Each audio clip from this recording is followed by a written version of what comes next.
मैंने कैटालिसिस समझाने के लिए एक सिंपल सी रिएक्शन की एग्जांपल ली है जो मैं यहाँ पे आपको लाइव करके दिखा रहा हूँ, जिसमें कि आप हाइड्रोजन पेरोक्साइड की रिएक्शन देख रहे हैं, जिसमें कि हाइड्रोजन पेरोक्साइड है और साथ ही यहाँ पर मैंने लिखा हुआ है कैटलिस्ट पोटेशियम परमैंगनेट। इसके डीकम्पोज होने के बाद जो आपके पास प्रोडक्ट्स आते हैं वाटर और ऑक्सीजन। रिएक्शन जो है वो स्पॉन्टेनियस है, राइट। वो इसलिए स्पॉन्टेनियस है बिकॉज इसका जो राइट साइड में यदि आप देखें तो इसकी एंट्रोपी भी इंक्रीज हो रही है because we have a gaseous substance, और साथ ही इस रिएक्शन में इंथैल्पी भी नेगेटिव है, मींस हीट आउट हो जाएगी। इन दो फैक्टर्स के फेवर करने के कारण ये जो रिएक्शन है ये स्पॉन्टेनियस है, राइट। तो यहाँ पर आपके पास जो बीकर में आपके पास यहाँ पर जो सैंपल रखा हुआ है हाइड्रोजन पेरोक्साइड का, अगर आप देखेंगे कि इस सैंपल को अगर हम ऐसे रखें हैं तो आप देखेंगे कि इसमें से कोई गैस रिलीज होती हुई नहीं नज़र आती है। रीज़न ये है कि ये रिएक्शन स्पॉन्टेनियस तो है, जैसा कि थर्मोडायनामिकली हमें पता है कि जो रिएक्शन स्पॉन्टेनियस हो जाएगी वो रिएक्शन जो है विदाउट एनी एक्सटर्नल एजेंसी वो प्रोसीड भी हो जाती है। पर बात यह है कि इसमें थर्मोडायनेमिक्स टाइम के रिगार्डिंग बिल्कुल साइलेंट है। थर्मोडायनेमिक्स कभी ये ऐसी इन्फॉर्मेशन नहीं दे सकता है जिससे ये पता लगे कि ये रिएक्शन फास्ट है या स्लो है। वो सिर्फ ये बताएगा कि ये रिएक्शन होगी या नहीं होगी, राइट। अगर वो खुद नहीं होगी तो उसे हमें किसी की हेल्प से करना पड़ेगा। तो यहाँ पर ये बात है कि ये रिएक्शन जो है स्पॉन्टेनियस है। यहाँ पर मैं सभी को एक शब्द पे जोर देना चाहता हूँ कि ये रिएक्शन स्पॉन्टेनियस है, राइट, लेकिन ये रिएक्शन स्लो है। और फिर इस रिएक्शन को फास्ट करने के लिए मैंने यहाँ पर पोटेशियम परमैंगनेट का सैंपल लिया हुआ है, राइट, जिसे कि मैं अभी इसके अंदर ऐड करूँगा और ये रिएक्शन इमीडिएटली प्रोसीड होती हुई आपको नज़र आएगी। ओके, तो जब इसका हम ऐड करने जा रहे हैं और जस्ट आप इसको देखिए ध्यान से, राइट। तो जैसे ही सैंपल ऐड करेंगे गैस निकलेगी,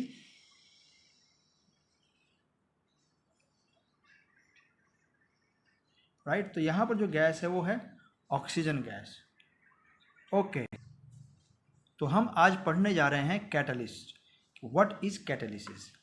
इसको समझने के लिए जैसे कि मैंने यहाँ भी आपको एक वीडियो में एग्जांपल दिखाया था कैटालिसिस का, तो उससे आप समझ सकते हैं कि जो सब्सटेंस किसी रिएक्शन को इफेक्टिवली उसका रेट चेंज कर दें वो सब्सटेंस कहलाते हैं कैटलिस्ट। ओके, तो यहाँ पर हमें एक चीज़ नोटिस करने वाली है कि जो रिएक्शन में यूज़ होने वाले कैटलिस्ट हैं वो केवल रिएक्शन के रेट को अफेक्ट करेगा, राइट। रिएक्शन का रेट का मतलब ये हो गया कि वो रिएक्शन को फास्ट कर सकता है, स्लो कर सकता है, लेकिन एक बात ये ज़रूर नोटिस करनी है कि ये काम वो तभी करेगा जब कोई रिएक्शन जो है वो स्पॉन्टेनियस हो। मतलब ये कि अगर कोई रिएक्शन नेचुरली प्रोसीड नहीं हो रही है तो उसके लिए कैटलिस्ट जो है वो कोई काम नहीं करेगा। स्लो या फास्ट कोई भी चेंज वो नहीं कर सकता है, राइट। सो स्पॉन्टेनियस रिएक्शंस हैं केवल तभी कैटलिस्ट का यूज़ है, otherwise no use. So we can understand that catalysis is only for spontaneous reactions. Okay, अब इस बुक में हमारे पास कुछ ऐसे एग्जाम्पल्स हैं जिसे कि मेरे लिए लेबोरेटरी में परफॉर्म करना थोड़ा सा पॉसिबल नहीं था, तो इसलिए मैंने आपके लिए दूसरी एग्जाम्पल हाइड्रोजन पेरोक्साइड की रखी जो कि इसके लिए बिल्कुल इक्विवेलेंट एग्जाम्पल है। फॉर एग्जाम्पल अब देखिए यहाँ पर जैसे पोटेशियम क्लोराइड दे रखा है, राइट। तो ये है पोटेशियम क्लोराइड, और अगर हम इस पोटेशियम क्लोराइड को एक स्पेसिफिकली 700 to 800 केल्विन के अराउंड इसको हीट अप करते हैं, राइट, एक बॉइलिंग ट्यूब लेकर के, तो आपके पास यहाँ से भी ऑक्सीजन गैस लिबरेट हो सकती है। और ये रिएक्शन भी एक स्पॉन्टेनियस रिएक्शन है। ये बात मैं बार बार कहना चाहता हूँ इस बात को, क्योंकि जो कैटलिस्ट हैं वो केवल स्पॉन्टेनियस रिएक्शंस के ही रेट को स्पीड अप कर सकते हैं या स्पीड डाउन कर सकते हैं।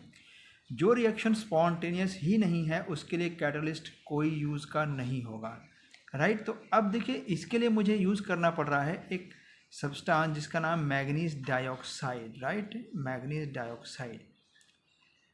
आप यहाँ पर नोटिस ज़रूर कर सकते हैं कि मैंने जो हाइड्रोजन पेरोक्साइड का डीकम्पोजिशन यूज़ किया था वहाँ पर मैंने इस सब्सटेंस का इस्तेमाल किया था एक कैटलिस्ट के तौर पे, और इसमें एक स्पेशल एलिमेंट है जो कि स्पेशली मैग्नीज़ है। यहाँ भी आप देखेंगे कि मैग्नीज़ है, तो आप समझ सकते हैं कि जो मैग्नीज़ है वो जनरली कैटलिस्ट के तौर पर यूज़ हो सकता है। अब अगर हम इस रिएक्शन को एक हायर टेम्परेचर पे करते हैं प्रोसीड, तो इसमें आपके लिए एक थोड़ा बैड पॉइंट ये है कि अगर आप इसे हाई टेम्परेचर पे करेंगे तो डेफिनेटली इसमें ज़्यादा एनर्जी लगेगी, और ज़्यादा एनर्जी का मतलब ये हो गया कि यहाँ पर जो फ्यूल की कंजम्पशन है, फ्यूल कंजम्पशन वो बढ़ जाएगी, और फ्यूल कंजम्पशन का मतलब हो गया कॉस्ट बढ़ जाएगी, राइट। तो अब यहाँ देखेंगे कि अगर हम एक ऐसा सब्सटेंस यूज़ करें जो कि इसके लिए हमारा ये फ्यूल कंजम्पशन का काम करते कम, तो वो है एक मैंगनीज डाइऑक्साइड, जो कि इसे करीब करीब 300 केल्विन तक नीचे कर लेता है, राइट।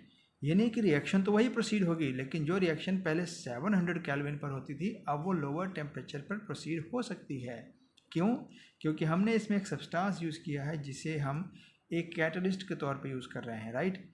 अब यहाँ पर एक चीज़ ये है कि जिस रिएक्शन को हम प्रोसीड करना चाह रहे थे, यानी कि ये रिएक्शन तो प्रोसीड हो गई है, और सबसे ख़ास बात यह है कि आपके पास जो ये सब्सटेंस यूज़ हुआ है, आप सोचेंगे कि अगर हमने फ्यूल की कंजम्पशन की कॉस्ट कम कर दी है तो फिर हमें कैटलिस्ट की कॉस्ट तो पे करनी पड़ेगी, राइट। ऐसा हर कोई सोच सकता है, पर सबसे अच्छी बात यह है कि जो कैटलिस्ट होता है, यही इसकी खासियत है कि ये सब्सटेंस किसी भी रिएक्शन में खुद कंज्यूम ही नहीं होता है, और इसी तरीके से जितना भी आप इसको रिएक्शन के बिगिनिंग सिचुएशन में डालेंगे उतना पूरा कैटलिस्ट आपके पास at the end of the reaction recover हो जाएगा, बिल्कुल उतना जितना कि आपने शुरू में डाला था।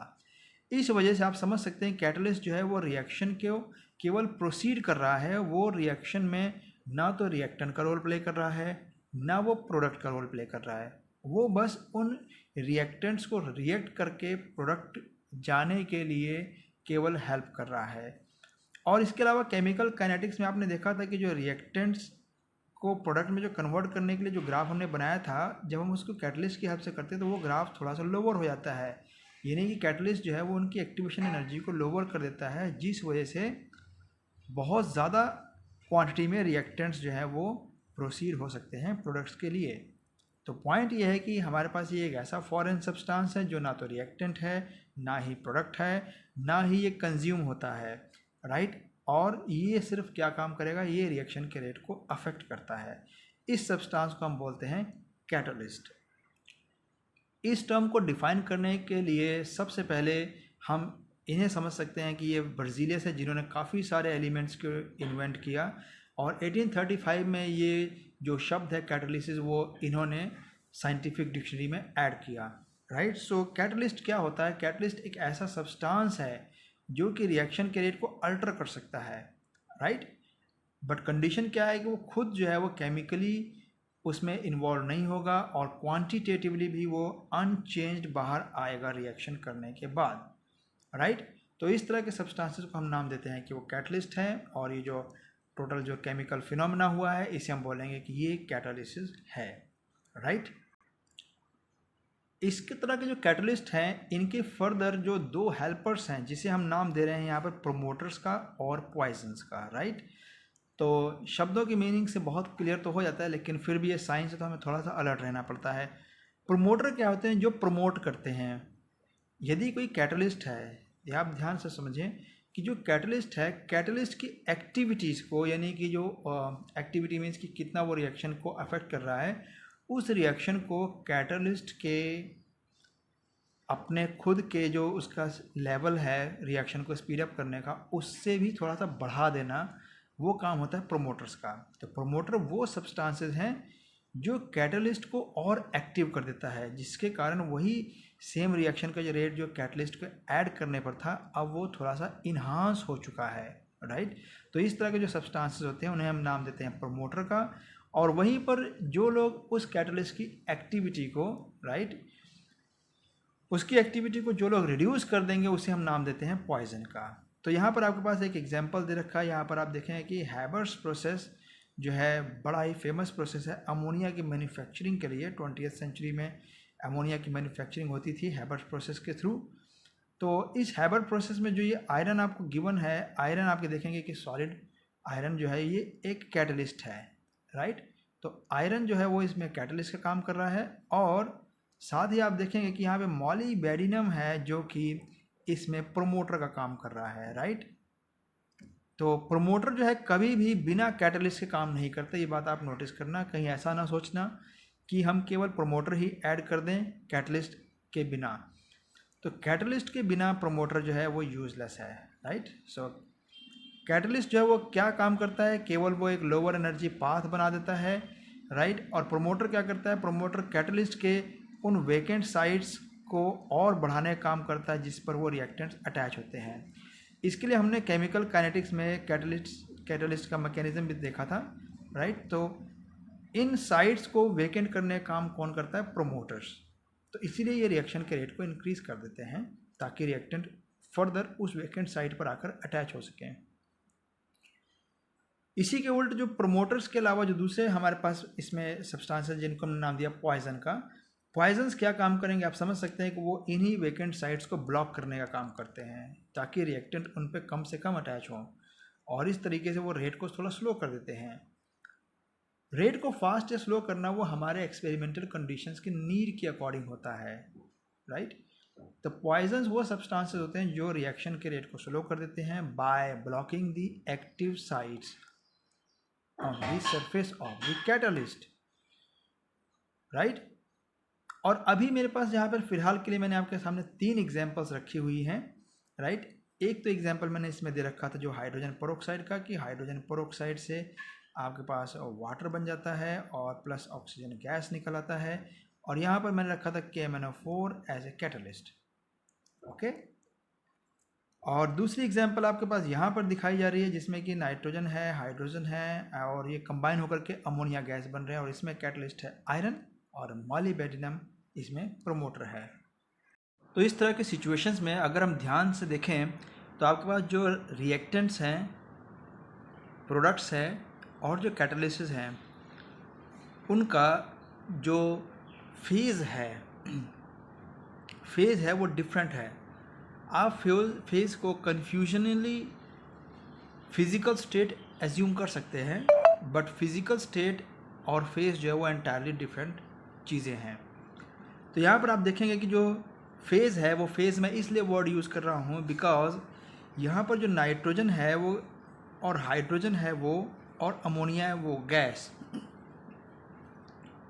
तो यहाँ पर किसी भी तरीके से देखा जाए तो ये कोई सिंगल सब्सटेंस नहीं है, means nitrogen, hydrogen and ammonia ये सिंगल सब्सटेंसेस नहीं है। तो इसीलिए सिंगल सब्सटेंसेस नहीं है तो ये मिक्सचर हैं, और इसीलिए हम यहाँ पर जो हमारे पास जो स्पेसिफिक जो ओल्ड वर्ड है that word is state, right, state of matter, physical state. तो उस वर्ड स्टेट को हम रिप्लेस कर देते हैं एक नए वर्ड से जिसके हम बोलते हैं फेज, राइट। सो जो न्यू वर्ड है दैट इज फेज। सो अगर इनके फेजेस डिफरेंट हैं, right, reactant, products and catalyst के, तो इस तरह के जो फिनोमेनास हैं उन्हें हम बोलते हैं हिटेरोजीनियस कैटालिसिस, राइट। अदरवाइज अगर सेम है देन उसको हम होमोजीनियस कैटालिसिस कह सकते हैं, राइट। तो यहाँ पर मैंने जो सबसे इम्पोर्टेंट वर्ड बताया है वो है फेज एंड स्टेट का डिफरेंस, राइट, जो कि इस पूरे कंसेप्ट में कहीं भी डिस्कस नहीं किया गया है, ओके। सो अब यहाँ पर हमारे पास कुछ होमोजीनियस कैटालिसिस के एग्जांपल्स हैं, राइट। हेटेरोजीनियस कैटालिसिस की एग्जांपल आपने अभी देख लिया है जिसमें से हाइड्रोजन पेरोक्साइड वाला केस हमारे पास सबसे बेस्ट था बिकॉज आपके पास उसमें लिक्विड स्टेट भी था, सॉलिड स्टेट भी था और गैसियस स्टेट भी था, राइट। तो इसी तरीके से जितने भी कैटालिसिस होंगे उन्हें आप होमोजीनियस और हेटेरोजीनियस की कैटेगरीज में क्लासीफाई कर सकते हैं। यहाँ एक सिंपल सा एग्जांपल दे रखा है, राइट। सल्फ्यूरिक एसिड की प्रिपरेशन में सल्फर डाइऑक्साइड को कन्वर्ट किया जाता है सल्फर ट्राइऑक्साइड में, राइट। और इस काम को करने के लिए हम वेनेडियम पेंटाऑक्साइड का भी यूज़ कर सकते हैं, राइट। लेकिन जो वेनेडियम पेंटाऑक्साइड है ये एक सॉलिड सब्सटेंस है, और इसके अलावा आप नाइट्रिक ऑक्साइड का भी यूज़ कर सकते हैं एक कैटलिस्ट के तौर पे। तो अगर आप सल्फर डाइऑक्साइड को सल्फर ट्राइऑक्साइड में कन्वर्ट करने के लिए नाइट्रिक ऑक्साइड का यूज़ करते हैं तो आप देखते हैं कि यहाँ पे सारे फेज़ सेम हो गए हैं, सेम फेज़। तो इसलिए हम इसे बोलेंगे कि अब ये बिल्कुल होमोजीनियस हो चुके हैं, मीन्स कि ये लोग आपस में बिल्कुल इस तरह से मिक्सअप हो गए हैं, आप इनको डिस्टिंग्विश नहीं कर सकते हैं, राइट। तो इस तरह की जो कैटालिसिस है उसे हम बोलते हैं होमोजीनियस कैटालिसिस, राइट। दूसरी एग्जांपल है इसमें एस्टर्स की डीकम्पोजिशन, राइट, जिसे हम बोलते हैं हाइड्रोलिसिस ऑफ एस्टर्स। तो यहाँ पर आप देखें कि एक जो एस्टर सब्सटेंस है, ये सब्सटेंस इस वाटर की हेल्प से डीकम्पोज हो रहा है। इसे आप सिंपली इस तरीके से लिख करके यहाँ से इसको डीकम्पोज कर देंगे तो ये बन जाएगा आपके पास एसिटिक एसिड, और ये बन जाएगा मीथेनॉल, जो कि आपके पास यहाँ पे अवेलेबल है। तो इस पॉइंट से भी पता लग सकता है कि आप देखें कि यहाँ पे भी रिएक्टेंट्स और प्रोडक्ट्स जो हैं वो लिक्विड फेज में हैं, साथ ही रिएक्टेंट जो कि हाइड्रोक्लोरिक एसिड है वो भी लिक्विड फेज में है, राइट। यहाँ पर एक चीज़ समझने वाली है कि जो हाइड्रोजन क्लोराइड है ये गैसीय स्टेट में, और हाइड्रोजन क्लोराइड जब वाटर में डिजॉल्व है तो उसके लिए यहाँ पर टर्म है AKO, विच मीन्स कि ये एक्वा स्टेट में है। तो यहाँ पर मैं इस चीज़ को अगर थोड़ा सा और क्लेरिफाई करूँ, यहाँ पर एक छोटी सी मिस्टेक आपको नज़र आएगी जिसे हम यहाँ पे इमीडिएटली भी रिमूव कर लेते हैं, राइट। यहाँ पर मैंने ये डेटा निकाला है विकीपीडिया से, जहाँ पर आप डिटेल देख सकते हैं कि जो हाइड्रोजन पेरोक्साइड है उसका जो बॉइलिंग पॉइंट है वो -85 डिग्री सेल्सियस है, राइट। तो ये -85 डिग्री सेल्सियस है, ये क्या इंडिकेट करता है? ये केवल इतना ही इंडिकेट करता है कि hydrogen chloride is not liquid at room temperature, right.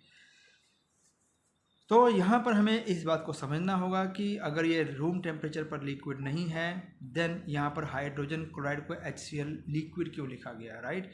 तो यहाँ पर अगर हम इसे और मोर करेक्ट करें तो यहाँ पर होना चाहिए AQ, विच मीन्स कि ये हाइड्रोजन क्लोराइड जो है, हाइड्रोजन क्लोराइड वाटर में डिजॉल्व है, और अब जब ये डिजॉल्व हो गया है, मतलब कि मैं इस कंडीशन की बात कर रहा हूँ कि जब ये डिजॉल्व है तो इसको हम बोलेंगे हाइड्रोक्लोरिक एसिड, और जब ये डिजॉल्व नहीं है, गैसियस स्टेट में है, तो इसका नाम होगा हाइड्रोजन क्लोराइड। सो होपफुली सभी को हाइड्रोजन क्लोराइड और हाइड्रोक्लोरिक एसिड का डिफरेंस पता चल गया है। वेल तो हम यहाँ पे इस छोटी सी माइनर सी करेक्शन करेंगे कि यहाँ पर आप HCl लिक्विड ना लेकर के HCl एक्वस लेंगे। अदरवाइज आप देखेंगे कि अगर आप HCl लिक्विड लेते हैं तो आप समझ सकते हैं कि HCl लिक्विड के लिए आप देखेंगे कि इसे आपको -85 डिग्री सेल्सियस से लोअर टेम्परेचर पे इस रिएक्शन को प्रोसीड करना होगा, राइट। ओके, तो अब हम इसको यहाँ पर HCl लिक्विड लिखेंगे। सिमिलरली दूसरी एग्जांपल यहाँ पर शुगर के लिए, आपके पास ये शुगर का सोल्यूशन है, आप देख सकते हैं यहाँ पर एक्वस गिवन है। तो शुगर का सोल्यूशन जो है, अगर आप उसमें कंसनट्रेटेड सल्फ्यूरिक एसिड ऐड कर देंगे तो डेफिनेटली ये ग्लूकोज और फ्रक्टोज में डीकम्पोज हो जाता है, राइट। इस तरीके से आप देखते हैं कि जो शुगर की हाइड्रोलिसिस है वो भी एक होमोजीनियस कैटालिसिस की एग्जांपल है, राइट, जिसमें कि सभी कुछ जो लिक्विड फेज में प्रेजेंट है, चाहे वो रिएक्टेंट है चाहे वो कैटलिस्ट है, ठीक है, वो दोनों ही सेम फेज में प्रेजेंट हैं। अब हम इसमें थोड़ा सा चेंज करते हैं एक इस एग्जाम्पल में, जिसमें कि सल्फर डाइऑक्साइड को सल्फर ट्राइऑक्साइड में कन्वर्ट करना है। इस एग्जाम्पल में मैंने दिखाया है कि ये सेम फेज से कन्वर्ट हो सकते हैं, राइट। और दूसरी एग्जाम्पल हम देखते हैं जिसमें कि ये एक डिफरेंट फेज से भी कन्वर्ट हो सकते हैं। जैसा कि आप यहाँ पर देख रहे हैं, यहाँ पर यूज़ किया गया है प्लेटिनम का, राइट। तो आप यहाँ पर V2O5 भी यूज़ कर सकते हैं, ओके। सो ये बहुत ही ईजी है समझना कि कैटालिटिक प्रोसेस जिसमें कि रिएक्टेंट और कैटालिस्ट जो है वो डिफरेंट फेजेस में होंगे तो वो हेटेरोजीनियस होगा, और अगर सेम में होंगे तो वो होमोजीनियस होगा। इनमें प्रोडक्ट्स को भी कई बार कंसिडर किया गया है, पर यूजुअली इनको कंसिडर करके ही होमोजीनियस कहा जाता है। बट जो बुक में गिवन अवेलेबल डेफिनेशंस हैं, उन डेफिनेशन के बिहाफ पर हम रिएक्टेंट्स एंड कैटालिस्ट को ही फेज में कंपेयर करके इनको होमोजीनियस या हेटेरोजीनियस में कैटेगराइज करते हैं, ऑल राइट। इसके अलावा मेरे पास यहाँ पर दूसरी एग्जांपल है जो कि हैबर प्रोसेस है, जिसे कि आपने देख लिया है कि ये आयरन का यूज़ हो रहा है, सॉलिड स्टेट है, यहाँ पर गैसियस स्टेट है, तो ये भी हेटेरोजीनियस कैटालिसिस है। और एक ऑसवाल्ड्स प्रोसेस है जिसमें कि नाइट्रिक ऑक्साइड की प्रोडक्शन होती है, और ये भी एक हेटेरोजीनियस कैटालिसिस है। हाइड्रोजनेशन ऑफ वेजिटेबल ऑयल जो कि काफ़ी फेमस है, जिसमें कि हम वेजिटेबल घी ऑब्टेन कर लेते हैं, राइट। तो इसमें भी आप वेजिटेबल ऑयल्स में आप हाइड्रोजन का यूज़ करके इसे थोड़ा सा स्टिफ कर लेते हैं, जिसे आप घी बोलते हैं, राइट। तो घी का इंग्लिश हम पास्चराइज्ड बटर बोलते हैं, right. So ghee is not the word in English, it's pasteurised butter, right. So it's pasteurised butter.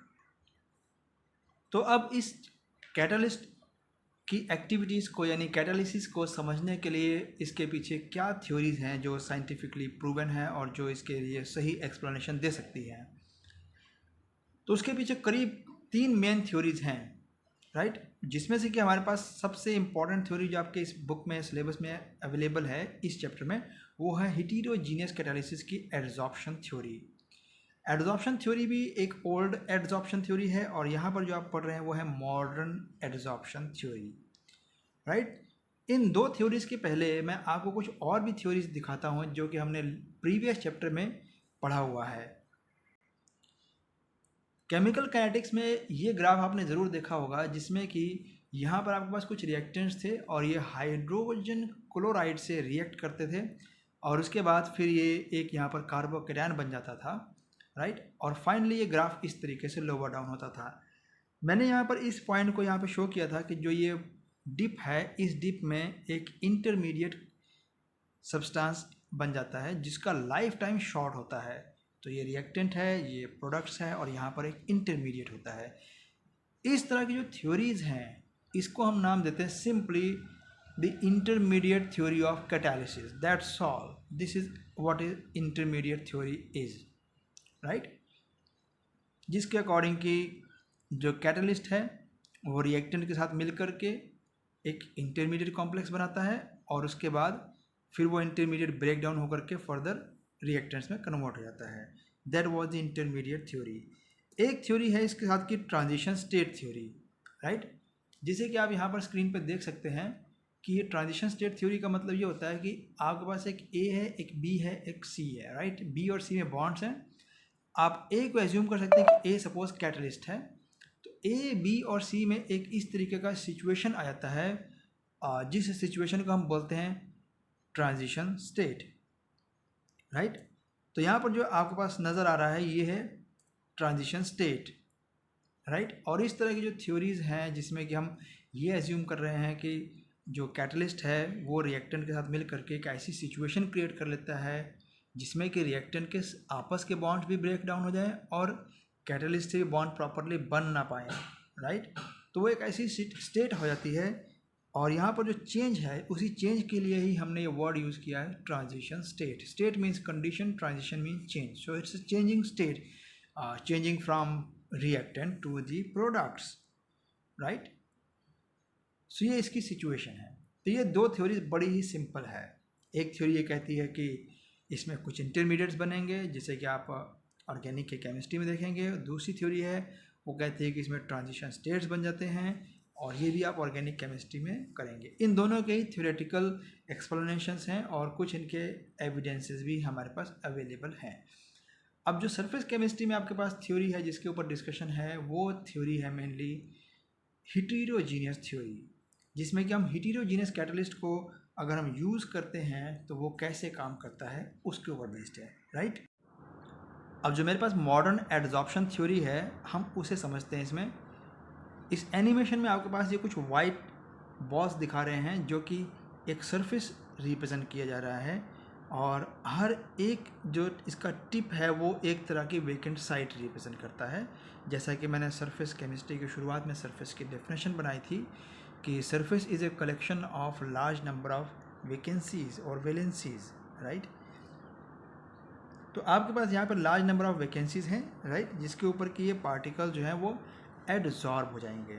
तो इसके हमारे पास जो 5 स्टेप्स हैं वो 5 स्टेप्स इसमें इन्वॉल्व हैं। इस पूरे प्रोसीजर में हम देखते हो 5 स्टेप क्या है, राइट। उन 5 स्टेप्स में जो पहला स्टेप है वो तो डिफ्यूजन है रिएक्टेंट का ऑन द सरफेस। कैटलिस्ट के सरफेस पर रिएक्टेंट्स डिफ्यूज होंगे, मीन्स कि reactants are going to attach to the surface, और देन उसके बाद जो है एड्जॉर्प्शन है रिएक्टेंट्स का on the surface of the catalyst. तो पहले डिफ्यूज होंगे, डिफ्यूज मतलब वहाँ पे जा रहे हैं वो, they are going to the site where vacancy is present, और उसके बाद फिर उसके बाद बॉन्डेड हो जाएंगे। किसके साथ बॉन्डेड होंगे? With the catalyst. कैसे? Through adsorption process. उसके बाद केमिकल रिएक्शन होगा, रिएक्शन के साथ में उसमें कुछ इंटरमीडिएट्स भी बनेंगे। इंटरमीडिएट मीन कि there will be a mixture of catalyst and reactant. Then adsorption का रिवर्स प्रोसेस होगा, जिससे के दौरान की प्रोडक्ट्स जो है वो बाहर आ जाएंगे, राइट। और उसके बाद फिर सरफेस वेकेंट हो जाएगी, और सरफेस वेकेंट होने के बाद जो प्रोडक्ट्स हैं और जो बचे हुए अनरिएक्टेड रिएक्टेंट्स हैं वो सारे जो है डिफ्यूज हो जाते हैं, उस कैटलिस्ट के सरफेस से आउट हो जाते हैं, राइट। तो इस थ्योरी को हम इसमें एनिमेशन में नज़र डाल सकते हैं कि कैसे हो सकती है। ओके, तो फर्स्ट स्टेप में जो है जिसमें कि रिएक्टेंट मॉलिक्यूल जो है वो एड्जॉर्ब होंगे, राइट। तो इसमें आप देख सकते हैं कि ये रिएक्टेंट मॉलिक्यूल जाता है वो इसमें एड्जॉर्ब होता है, ये भी रिएक्टेंट मॉलिक्यूल्स हैं, they are just going and getting adsorbed, right, A and B, right. So आप इसे एसिटिलीन समझ सकते हैं, और ये कोई क्लोरीन हो सकता है या हाइड्रोजन हो सकते हैं, राइट। सो यहाँ पर आपके पास दिख रहा है कि किस तरीके से एड्जॉर्ब हो रहे हैं, which is the second process, second step. In fact adsorb हो जाने के बाद इनके बीच में होता है केमिकल रिएक्शंस, राइट। और जो केमिकल रिएक्शंस होंगे वो इन मॉलिक्यूल्स का इनके साथ होगा, राइट। अब केमिकल रिएक्शंस हो गए हैं, हमारे पास प्रोडक्ट्स बन चुके हैं। अब हमारे पास क्या स्टेप रहेगा कि अब ये यहाँ से साइट को वेकेंट करके चले जाएंगे, राइट। तो ये प्रोडक्ट आपके पास तैयार हो चुका है। अब यहाँ पे आप देखेंगे कि इन्होंने साइट को वेकेंट कर दिया, अब यहाँ पे ये एड्जॉर्ब्ड नहीं रहे, राइट। और फाइनली ये डिफ्यूज जाते हैं। डिफ्यूज जाने मतलब कि यहाँ से ये इस साइट को छोड़ के आगे चले गए, और ये साइट वेकेंट हो गई फर्दर रिएक्शंस के लिए।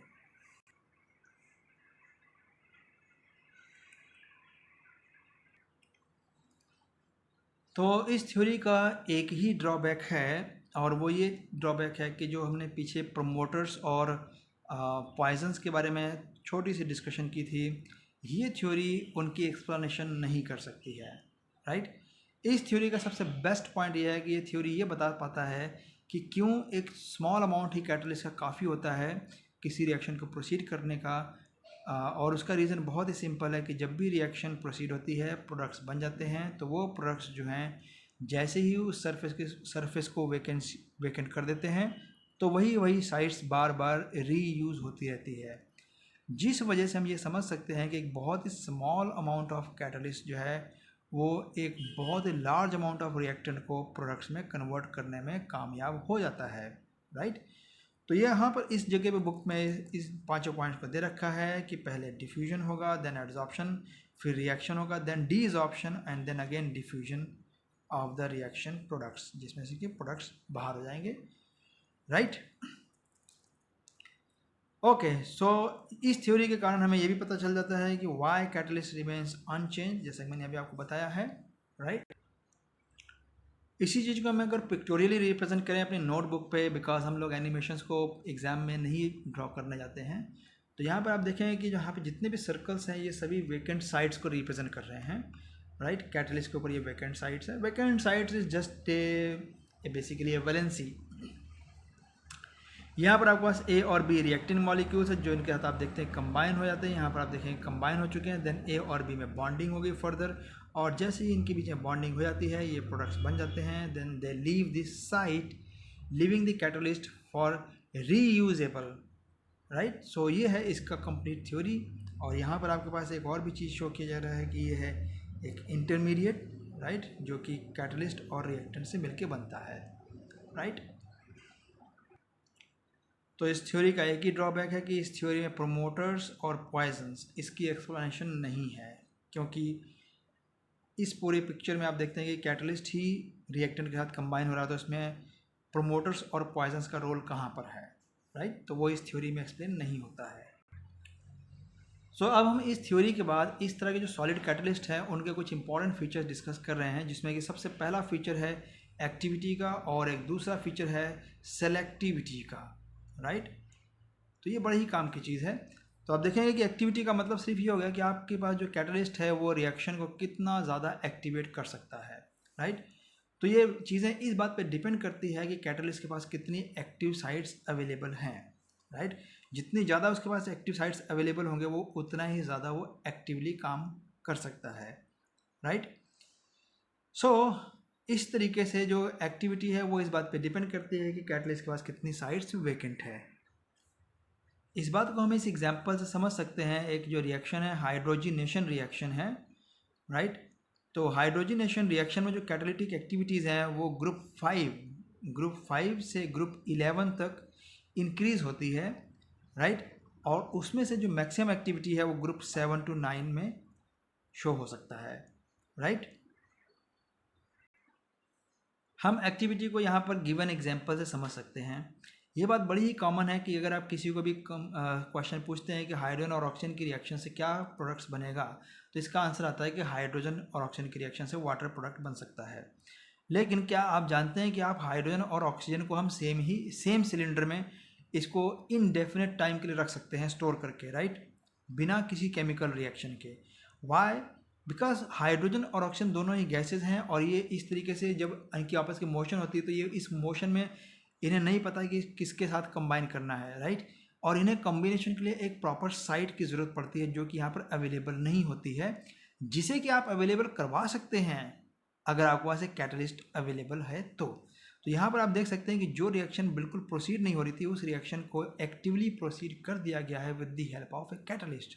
सो ये है रोल इसके कैटलिस्ट का कि वो अपनी एक्टिविटी के बिहाफ पर इनको रिएक्शन को स्पीड अप कर लेता है, right. So this is called the activity.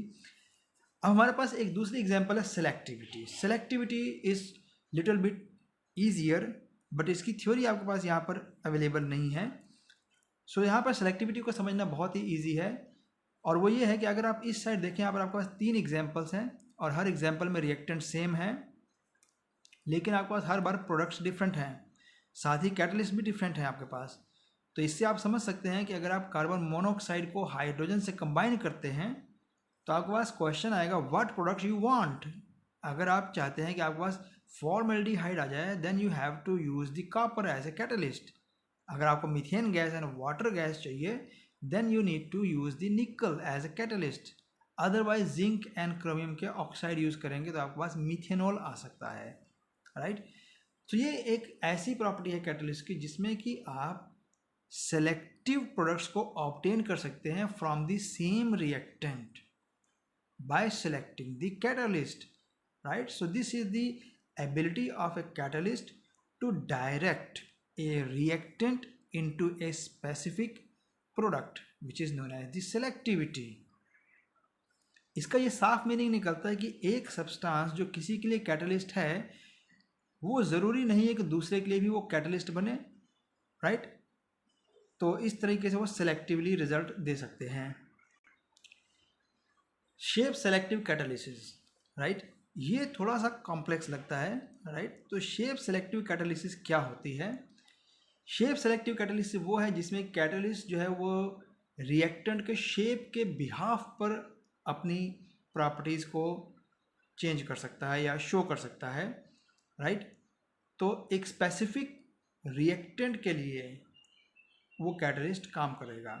For example मैं आपको यहाँ पे समझाने के लिए, जैसे यहाँ पे देखिए मेरे पास ये एक कंपाउंड है जिसका नाम है पेंटेन। अब पेंटेन कुछ इस तरीके से भी हो सकता है, कुछ इस तरीके से इसका एक आइसोमर हो सकता है, राइट। ये भी एक आइसोमर है पेंटेन के।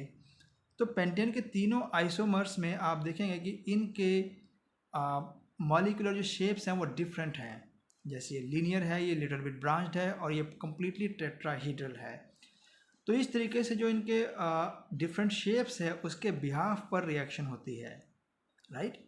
तो इस तरह की जो रिएक्शन है जिसको हम इस स्पेसिफिकली प्रोसीड कर रहे हैं, वो रिएक्शन जिस कैटालिसिस के थ्रू हो रही है इनमें से किसी एक को सेलेक्ट करके on the basis of their shape, इस तरह की जो कैटालिसिस है उसे हम बोलते हैं शेप सेलेक्टिव कैटालिसिस, राइट।